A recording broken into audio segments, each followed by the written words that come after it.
is with us this afternoon on People Are Talking, and we're talking about his he's been 20 years since Leave It to Beaver, almost, right. hasn't it? Even more than that since we started. Really? And the whole handle, the Beaver, still followed you. What happened to Tony Dowd and Wally and all those folks? Well, Tony Dow is an actor, but he's also in fact, his father was an architect, and he's a very, very good craftsman. He works as a carpenter.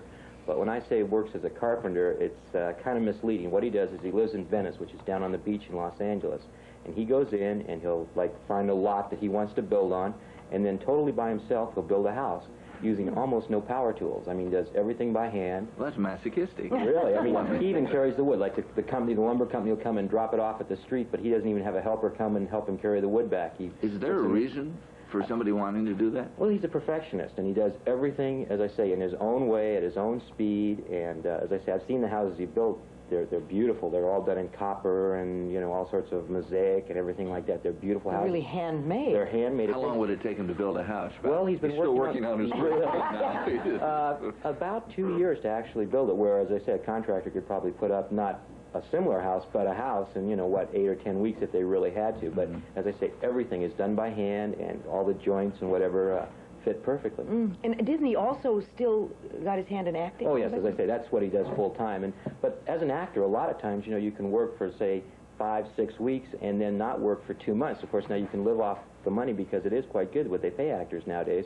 But as I say, you have a lot of spare time, so you have to find a lot of things to do. Now, Eddie Haskell with Ken Osmond. He doesn't have to find anything to do. He's very, very busy. He's an L.A. policeman, and he works in the very worst part of town. Not only that, he drives motorcycles, so anything happens, he's the first person there. And wasn't he shot a number of times? Oh, yeah. He was, in fact, he shot one time that I know of. He really wasn't shot. Well, he was shot. He had on a flak vest and hit him 3 times, knocked him up against the wall, and bruised him all up. And he could have taken, I think it was 3 weeks off because of whatever. 2 days later, he was back on the job.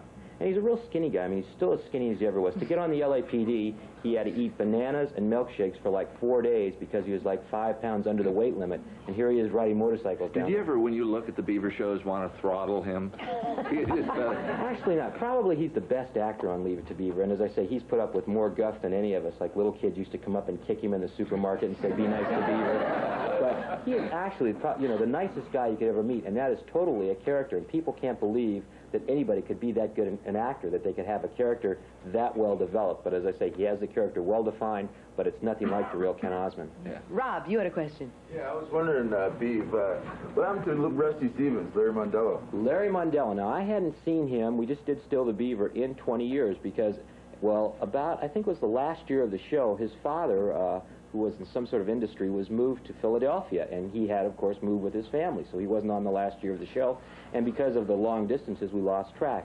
He was an insurance salesman in Philadelphia, and the kind of funny thing is, when the producers called him up to do Still the Beaver, he'd been married for 5 years, and his wife said, "You were Larry Mondello?"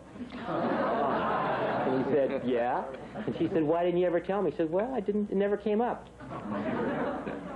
Connie.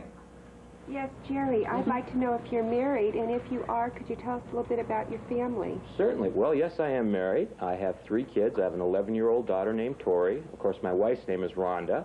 I have a 5-year-old named Noah, and I have a 9-month-old named Mercedes.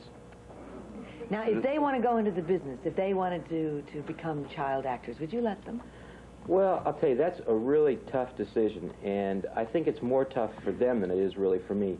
Acting as a child is very, very disappointing in a lot of ways. You go on a lot. I was always very lucky. The Alfred Hitchcock movie I did, I was doing a Lux Video Theater. He came in, he saw me, he said, "I want you for my next movie." But for the most part, it doesn't work that way. What you're doing is probably every other day or every day going on interviews. And you walk in, and a guy looks at you and maybe 20 other people and just says, "No, we don't want you, we don't want you either." And you leave. We'll talk more with Jerry Mathers in a moment. The TV movie you're going to be in bring you another series? Well, that's real hard to say, and I'll tell you why. A lot of the people that came back for the Still the Beaver, are people that have other jobs. Now, Tony Dow and myself, of course, are full-time actors, and so it wouldn't be any problem for us. And Barbara Billington. And Barbara Billington. Well, she's basically retired, but she would probably come back for a series. But like Ken Osmond, who's the police officer, he has, I think, 2 more years till he can start qualifying for retirement. Frank Banks, who played Lumpy, is one of the top stocks and bonds dealers in Los Angeles. Now, I'm sure even to come back and do the 2-hour movie, he only worked 5 days. He probably lost quite a bit of money. He had a real good feeling for the show, and he was willing to do that. But to do a series and get all those people back every week for, you know, how many weeks it would take would probably be very difficult.